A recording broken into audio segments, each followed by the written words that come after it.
We have been waiting for this moment for way too long, my friends. Pokemon Ranger, I choose you!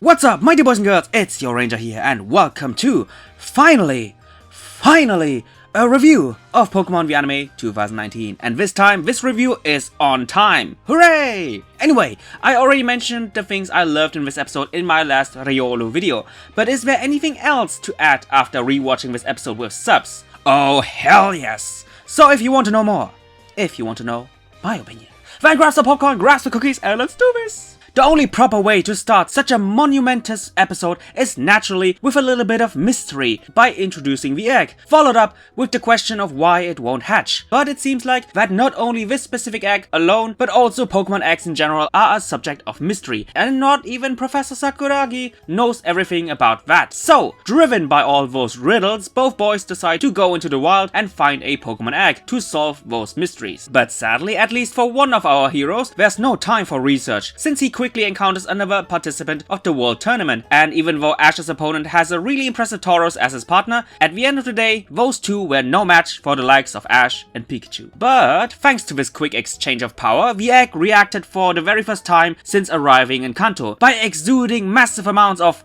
aura. Let's call it aura for now. And Ash really felt that aura so strongly that he, to the confusion of Go, described it as somebody calling for him. That call for Ash is so strong that he himself didn't even realize that he was rushing towards the egg, rushing towards the Pokemon Center, and Go really questions whether or not everything is alright with Ash. And as soon as they arrive at the Pokemon Center to heal up Pikachu, the force is so strong that Ash, without thinking for even a second, goes to the location of the egg like it's visibly forcing him to finally meet each other. Now here's another interesting note that I only got thanks to watching with English subs. Nurse Joy stated that this specific egg is from Sinnoh, but since its discovery it refused to hatch, even after traveling from one daycare to another throughout many regions. But Nurse Joy also realized that as soon as Ash got in contact with the egg, the Pokemon inside finally showed a sign of life, and therefore she decides to give the egg to our forever 10-year-old boy. And when the nighttime has arrived, with the moonlight shining upon the sky, Ash, Pikachu, and later on Go all woke up thanks to the sign of the egg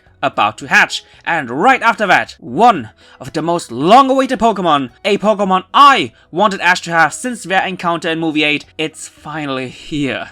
It's Riolu. Jesus Christ. If I wanted to describe this feeling to you guys, it's like a girl/boy you really like, and this girl or boy is teasing you for years while also always being with other people, but now you got her. She's finally yours, or in this case, he is finally his. So after waiting for years for this Pokemon, what is their first eye-to-eye encounter? Well, Riolu using Vacuum Wave to knock back Ash, and Ash being totally impressed by that. Oh, Ash. But naturally, thanks to Riolu just hatching recently, while also seeing so many new faces at once, it escapes and just like Scraggy back then, challenges one wild Pokemon after another. Many of you guys pointed out that both Scraggy and Riolu behave like that because they are fighting type Pokemon. And after hatching from the egg, fighting types naturally tend to being more aggressive. So good point on you guys. Anyway, of course, Ash is immediately worried about his newborn baby, and even though Go can't understand the connection between them, Ash tries to explain to him that the one person calling him earlier this day was indeed Riolu. And after hearing the story of Riolu's egg from Nurse Joy, he felt really happy because he believes that Riolu refused to hatch because it was waiting for Ash.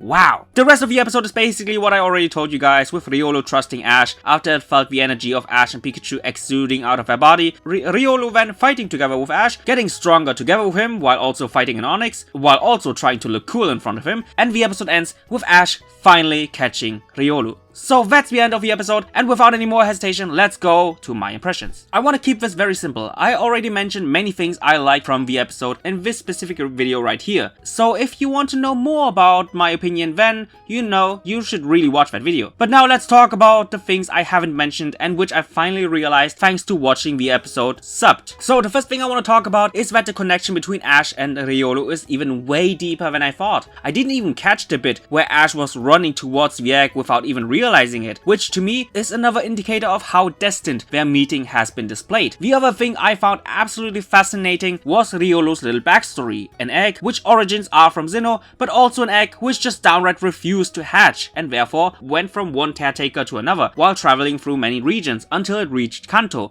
and therefore Ash. First of all, I find this backstory fascinating because in many ways it reminds me a lot of the connection between Ash and Froakie and later on Greninja. Froakie back then being a Pokemon that went from one trainer to another because it either didn't listen to the trainer or just didn't like the trainer, and later on, thanks to Ash's gym battle with Olympia, we find out that the reason for that was because Froakie was waiting for Ash. And now we have a very similar story with Riolu, with him waiting for Ash inside the egg. But the other aspect of this backstory that in my opinion was great is that Ash openly expressed that feeling. He openly expressed to Go that Riolu didn't want to hatch because it wanted to meet Ash. Just this little sign of self-awareness of Ash really shows that, well, he kinda did mature a little bit, didn't he? That in itself was a nice touch and I honestly can't wait for more. So all in all, a great introduction of not only Riolu into Ash's team, but also a potentially great start to a fantastic story arc between Ash and Riolu. Hopefully with many ups and downs, and maybe,